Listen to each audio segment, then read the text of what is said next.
Vamos a introducir ahora uno de los conceptos con un impacto más profundo, no solo en teoría de la probabilidad, sino también en la estadística inferencial, que es la idea de la probabilidad condicional,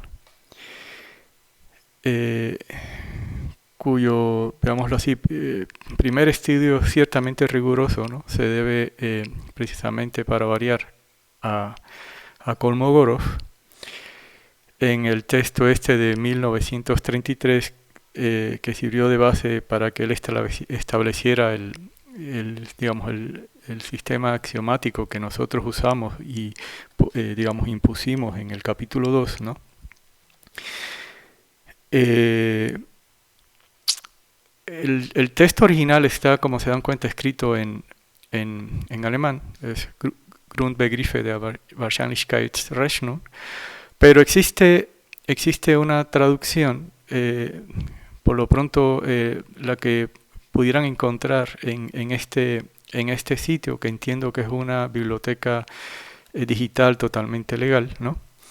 Es esta que está aquí, que es la edición del 50 de una traducción que hicieron de este libro o de este texto, ¿no? Y Kolmogorov, de hecho, dedica un capítulo completo a discutir las ideas, obviamente ya un contexto no simple de lo que sería la probabilidad, digamos, elemental, debería haber dicho, de lo que sería la probabilidad condicional, y de hecho extiende, ¿no?, la idea de probabilidad condicional veámoslo así, a lo que sigue, que es el valor esperado condicional, que no es algo que nosotros vayamos a tratar ahorita acá. Para más información también de Kolmogorov, este sitio brinda muchísima información sobre el personaje histórico y el científico que fue de su época. Aquí también hay mucho material que pueden consultar. Bueno, ciertamente digámoslo así, la probabilidad condicional es una cantidad que digamos, es un concepto que emerge del sistema axiomático, ¿no? Como se pueden convencer en las notas que tienen en los desarrollos escritos en esta tipografía que hacemos con una tipografía más pequeña para cuando queremos compartir algún tipo de material que lo que hace es extender las ideas o profundizar en ciertas cosas que no son imprescindibles en una primera lectura del tema. Y eso es lo que está exactamente escrito después del teorema en donde se demuestra que la probabilidad condicional es ciertamente, digamos, que hace honor a su nombre, que es una probabilidad. Allí pueden leer cómo uno puede realmente, digamos, derivar el concepto de probabilidad condicional del sistema axiomático, pero es mucho más instructivo, o sea, es mucho más simple entenderlo si uno proporciona una definición. Y lo que voy a hacer es que voy a seguir una estrategia al estilo que usamos para introducir el sistema axiomático y que no cayera así de repente en los axiomas simplemente, sino que hicimos una serie de excursiones a entornos específicos, y aquí voy a hacer lo mismo, donde voy a poder concluir y así me voy a generar una cierta familiaridad con la idea antes de brindar una definición. En concreto, lo que voy a hacer es, digamos, primero jugar un poco con el experimento precisamente de lo que sería el lanzamiento de un dado, ¿no? Más simple que eso va a ser difícil de lograrlo, ¿no? Luego lo que vamos a hacer es visitar, veámoslo así, el contexto de la frecuencia relativa. Esto es uno de esos tantos contextos que también, digamos, usamos para introducir el sistema axiomático y un poco antes de imponerlos, generarnos ciertas ideas de qué estructura estaba buscando, ¿no? Y al final voy a hacer la última excursión antes de pasar a la definición, digamos, a lo que sería el entorno de la definición clásica, ¿no? Ya para luego finalmente definir cuál es el concepto que estoy investigando, ¿no? Bueno, entonces comencemos con esta idea del lanzamiento de un dado, ¿no? Y vamos a considerar esencialmente ahora dos eventos, digamos el evento A que es que el número que obtengo al lanzar el dado sea menor o igual que 3. Es obvio que las salidas que son favorables para ese evento serían la 1, la 2 y la 3, ¿no? Y por otro lado, el evento B, veámoslo así, de que el número que lance sea un número par, ¿no? Ahora, la idea aquí que quiero, digamos, empezar a crearme cierta idea de cómo puedo operar es precisamente el cálculo de ahora de una probabilidad, ¿no? En este caso que sería la probabilidad del evento A. Si conozco información adicional, ¿no?, sobre mi experimento, que en este caso sería, yo quiero calcular la probabilidad de A si tengo conocimiento de que el evento B ciertamente ha ocurrido, ¿no? Y en ese caso, ¿no?, lo que voy a hacer es lo siguiente. Bueno, antes que cualquier otra cosa, esta es la, digamos, la notación que voy a usar, ¿no? Esta barra perpendicular, que lo que indica es precisamente que estoy interesado en calcular la probabilidad de A, dado que ocurrió B, o bajo la hipótesis que ocurrió B, o bajo conocimiento de B, ¿no? Digámoslo así, cualquiera de esos tipos de expresiones son válidas, ¿no? Creo que inmediatamente uno cacha la idea, ¿no? O simplemente así como tengo escrito aquí, ¿no?, la probabilidad condicional de A dado B y punto, ¿no? Y lo que necesito que veamos ahorita es lo siguiente. O sea, si yo estoy interesado en calcular la probabilidad de que ocurra, dado que sé que ocurrió B, ¿no? O sea, la primera gran observación que hay que hacer aquí quizás sea que yo, si tengo conocimiento de que ocurrió B, eso implicaría, ¿no?, que yo tenga solo 3 posibles salidas ahora a mi disposición del experimento, que serían precisamente aquellas que provocan que ocurra el evento que estoy suponiendo que ocurrió, ¿no? Y de esas 3 salidas, ¿no?, que tengo ahora a mi disposición bajo el, digámoslo así, el conocimiento que tengo de que ocurrió B, ¿no?, solo hay una, ¿no?, precisamente de que el número lanzado sea el 2, que provoca, ¿no?, la ocurrencia del evento A, ¿no? Entonces, la probabilidad, si yo quisiera ahora calcular la probabilidad de que ocurra dado que ocurrió B, ¿no?, tendría que considerar, ¿no?, totalmente bajo el esquema clásico, ¿no?, que yo tengo una salida favorable, ¿no?, de ahora 3 posibles, porque ahora todo el entorno de mi experimento cambió. En un inicio, veanlo así, el lanzamiento de un dado hubiese implicado 6 salidas totales del experimento. Ahora, como yo estoy incorporando información adicional, insisto, al cálculo de esta probabilidad, yo tengo que solo hay 3 salidas posibles experimentales, y de esas 3 salidas que tengo, hay solo una que es favorable para que ocurra el evento que me interesa, ¿no? Entonces, finalmente yo acabaría en este caso concluyendo, ¿no?, que la probabilidad condicional de que ocurra, dado que ocurrió B, sería esencialmente de un tercio, ¿no? Pero bueno, aparte de eso, lo que aquí realmente es la clave es que observemos lo siguiente. Si yo divido tanto en el numerador como en el denominador entre 6, ¿no?, lo que acaba emergiendo ahora en el numerador y en el denominador son cantidades que yo puedo reconocer, veámoslo así, ¿no? O sea, en el numerador yo puedo identificar que un sexto, ¿no?, sería precisamente la probabilidad de que ocurran ambos, o sea, A y B al mismo tiempo, ¿no? O sea, la probabilidad de la intersección de A con B, ¿no? O sea, porque que ocurra A y B al mismo tiempo, ¿no?, solo es el caso si hay una salida, que en este caso sería la salida del 2, ¿no?, de 6 posibles que tiene esencialmente, digamos, mi experimento, que es el lanzar un dado que tiene 6 salidas posibles.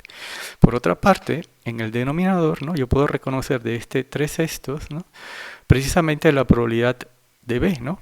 Yo tengo 3 salidas favorables para que ocurra B, ¿no?, de 6 salidas posibles que tengo al lanzar un dado, ¿no? Y finalmente ocurre una relación media curiosa por lo pronto, ¿no?, que yo tengo que la probabilidad condicional de que ocurra A, dado que ocurrió B, acaba siendo o acabo pudiéndolo representar por una relación de este estilo, ¿no? Bueno, pasemos ahora a la siguiente visita, ¿no?, al contexto de la frecuencia relativa, ¿no? Y consideremos aquí, como es típico de la frecuencia relativa, que voy a ejecutar n veces un experimento de manera independiente una de la otra, ¿no?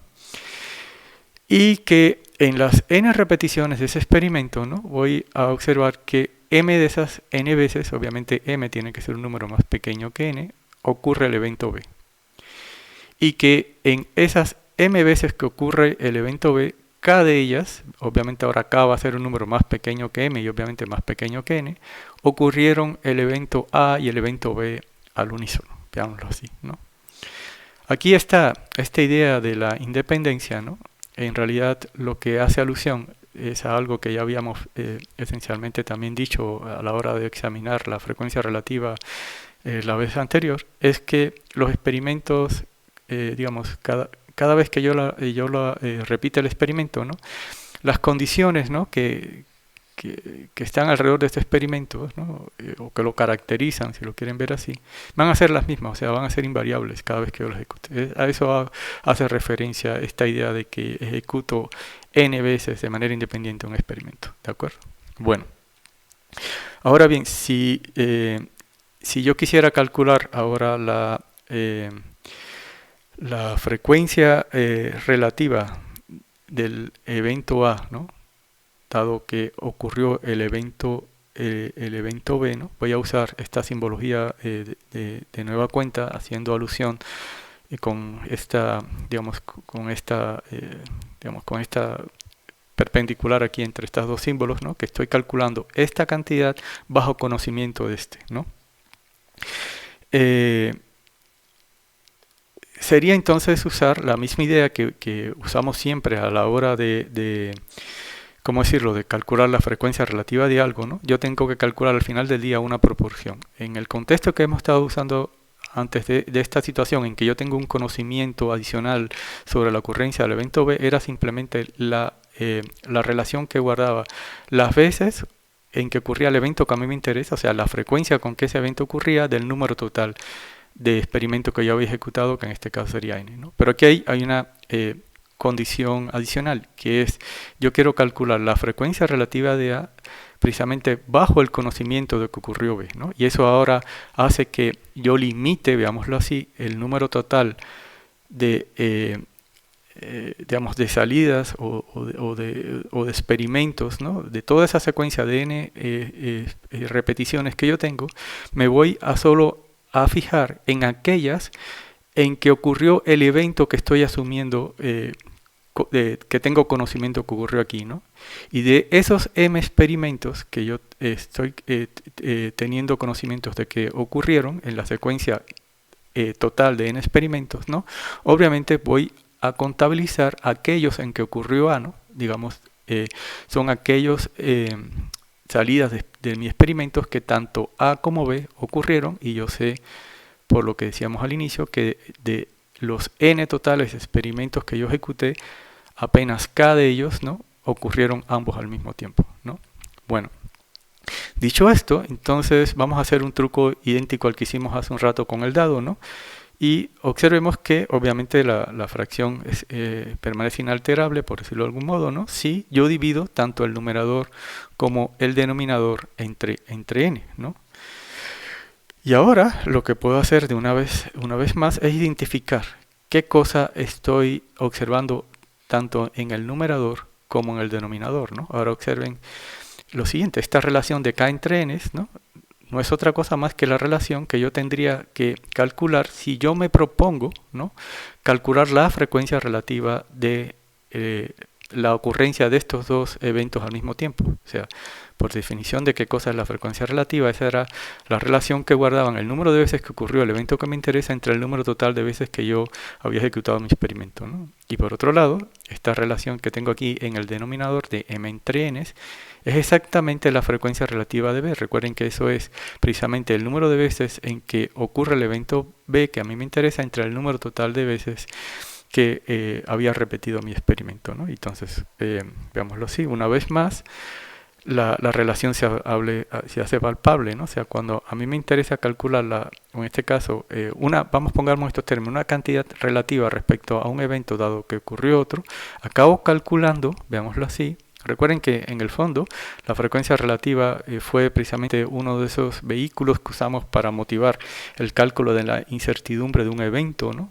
o la probabilidad, ¿no? Entonces, en esencia, lo que acabo teniendo es que este cálculo, veámoslo así, de algún tipo de incertidumbre acerca de la ocurrencia del evento A, dado que ocurrió B, lo puedo acabar calculando como este cociente que sería de la frecuencia relativa de que ambos ocurran entre la frecuencia relativa de B, ¿no? Bueno, y antes de pasar a la definición, una última visita, ¿no? Sería la que habíamos prometido al esquema clásico, digámoslo así, y voy a, obviamente, a todo, digamos, a todo lo que implica el esquema clásico, voy a considerar un experimento, ¿no? que tiene n posibles salidas, donde todas esas salidas son ciertamente x probables, ¿no? Y bueno, y una vez más me interesa calcular la probabilidad de que ocurra un evento A, ¿no? Ya habíamos introducido qué significa esta notación, dado que tengo conocimiento de que ha ocurrido o bajo la hipótesis de que ocurrió el evento B, ¿no? ¿Qué habíamos dicho en esencia en el cálculo de probabilidades en el esquema clásico, ¿no? Al final del día uno tenía que crear un cociente entre el número de salidas favorables para el evento que yo estaba calculando entre el número total de salidas que tenía mi experimento. Aquí la cuestión es que ahora adicionar información, digamos, valga la redundancia, adicional a mi cálculo de la probabilidad de A, ¿no? que ciertamente el evento B, ha ocurrido, hace que ahora que el número de salidas totales, ¿no? que yo voy a usar no sea precisamente el número de salidas totales que tiene mi experimento en cuestión, que serían n, sino que me voy a restringir al número de salidas, ¿no? que serían ahora el número de salidas favorables para B, por cierto, ¿no? como el número total de salidas que puedo observar, porque son realmente las salidas que provocan que ocurra B, ¿no? Y ese número de salidas que provocan la ocurrencia del evento B, solo voy a considerar aquellas que provocan entonces la ocurrencia de A, que serían las salidas que son favorables para la ocurrencia, ¿no? de A y B al mismo tiempo. Recordemos que esta función G, ¿no? es la que precisamente habíamos definido cuando introdujimos el concepto de la definición clásica, que me indicaba el número de salidas que eran favorables para la ocurrencia del evento que pusiera en su argumento, ¿no? Por eso volví a usar esa notación aquí, ¿no? En conclusión, ¿no? la probabilidad ahora condicional de que ocurra A, dado que ocurrió B, no es otra cosa más que el cociente de las salidas favorables para que ocurran ambos entre las salidas favorables para que ocurra lo que estoy poniendo aquí en el condicionante, ¿no? De nueva cuenta, como se podrían imaginar, ¿no? el siguiente paso es volver a investigar qué pasa si yo divido tanto en el numerador como en el denominador por el número total de salidas que tiene mi experimento, ¿no? Y una vez más, lo que va a pasar es que yo puedo identificar que lo que aparece ahora en el numerador y en el denominador, ¿no? Yo lo puedo identificar en el numerador obviamente como la probabilidad, ¿no? de que ocurran A y B al mismo tiempo o que ocurra la intersección, que es al fin y al cabo el número de salidas favorables para la ocurrencia de A y B al mismo tiempo entre el número total de salidas que tiene mi experimento, y lo que encuentro en el denominador de este lado, ¿no? es precisamente el cociente que me permite a mí calcular en el esquema clásico la probabilidad de B, que es el número de salidas que son favorables para B entre el número total de salidas que tiene mi experimento, ¿no? Entonces, pues no debe ser para nada sorprendente, ¿no? que ahora si yo quiero definir el concepto de probabilidad condicional para digamos, un espacio de probabilidad, ¿no? Yo me fije, digamos, que para un cierto evento, ¿no? o sea, un elemento de la sigma-álgebra, un elemento del campo de eventos, ¿no? que tenga probabilidad estrictamente positiva, ¿no? que yo defina, veámoslo así, ¿no? la probabilidad de A, dado que ocurrió B, precisamente como el cociente de lo que he estado observando hasta ahorita en todos esos tres contextos que he estado visitando, ¿no? O sea, que sería precisamente el cociente de la probabilidad de la intersección de A con B entre la probabilidad de B, ¿no? Y obviamente, digamos, a ese cociente le llamo la probabilidad condicional de A dado B o de A bajo la hipótesis de B, ¿no? Esencialmente, insisto, esto aquí lo estoy, ¿cómo es? Dándole digamos, un formato de definición. Pero allí en las notas, en el punto que les indiqué al inicio, pueden encontrar una manera donde esto emerge como la única manera de definir una probabilidad que satisface en realidad dos condiciones que ahí están especificadas.